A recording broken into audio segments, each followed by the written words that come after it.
Think about the last time you quit a job. Not the emotional part, the checklist part. You're staring at a benefits portal. You're confirming your last paycheck date. You're doing the rollover paperwork. And in the middle of that, you hit the scary sentence you forgot about. Retirement accounts are early until 59 and a half. So now your brain does the math. You're 56 or 58. You're not touching Social Security yet. You might take a lower paying job. Or you might have a gap on purpose. Either way, you need income before 59 and a half, and you do have money. It's just sitting in a 401k like it's behind glass. That's when the scramble starts. Should you roll it to an IRA? Should you take withdrawals? Should you just figure it out for a few years? Here's what most people don't realize. Right before you leave, there's a short, employer-linked window where one simple move can add thousands to your plan and make the next few years way cleaner. That moment you just recognized, the wait, can I even use my own retirement money moment, is exactly when people miss the easiest win. Let me be clear about something. After you turn 50, the system already gives you permission to save more than younger workers. It's called a catch-up contribution, basically an extra lane on the highway that only opens once you're 50. For 2024, the IRS lets you defer up to $23,000 into a 401k. If you're 50 or older by year-end, you can put in an additional $7,500. That's $30,500 of tax advantage space, tax advantage, meaning the account gets special tax treatment compared to a regular brokerage or savings account. Here's the twist. That limit is based on the calendar year, but the easiest way to use it is through payroll while you're still employed. Once you're off payroll, that simple pipeline shuts off. So what happens? People focus on the exit date, not the calendar. They do rollover forms, they talk about investments, and they quietly leave unused contribution space on the table. Vanguard's How America Saves report found only 14% of participants maxed out their 401k in 2024, and in plans that offer catch-up, only 16% of eligible participants used it. This isn't about willpower.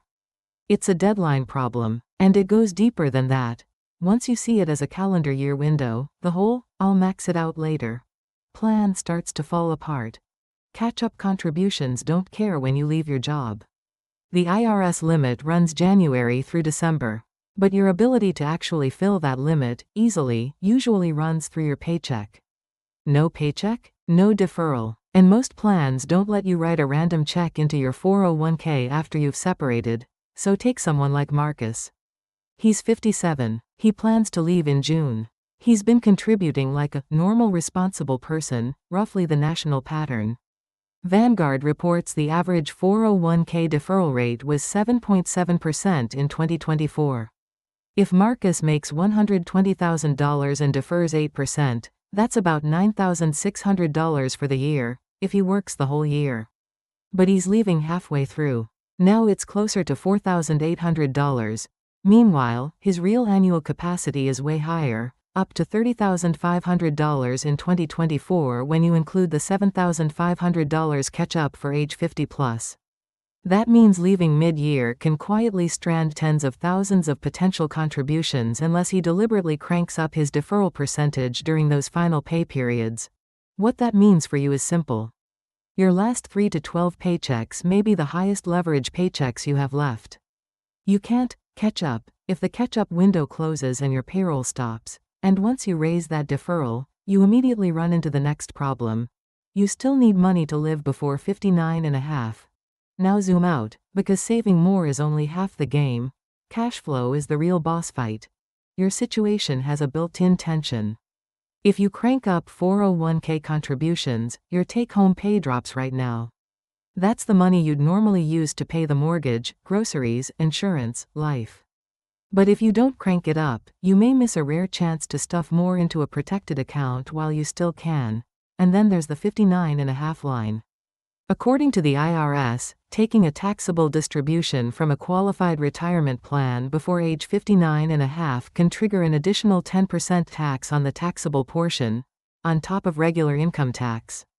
That's why people feel locked out. The bridge math depends on your age.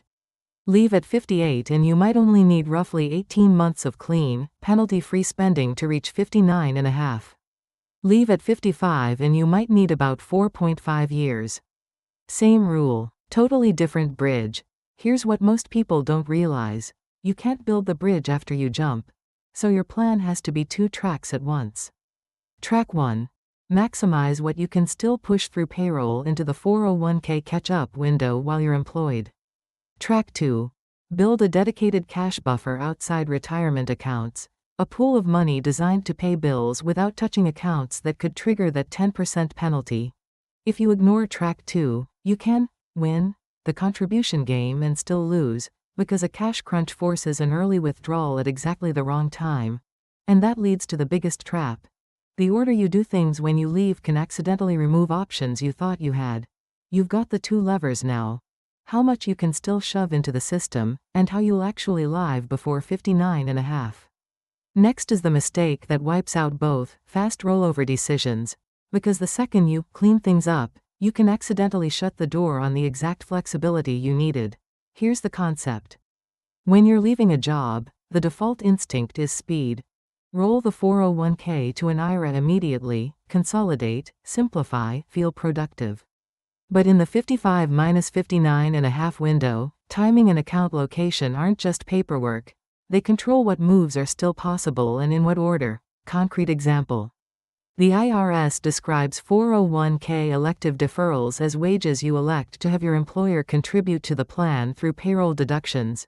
The money shows up on your W-2. Translation. No payroll, no elective deferrals. So if someone resigns at 56 and rushes a rollover next week, they've ended the only mechanism that makes catch-up contributions easy: paychecks.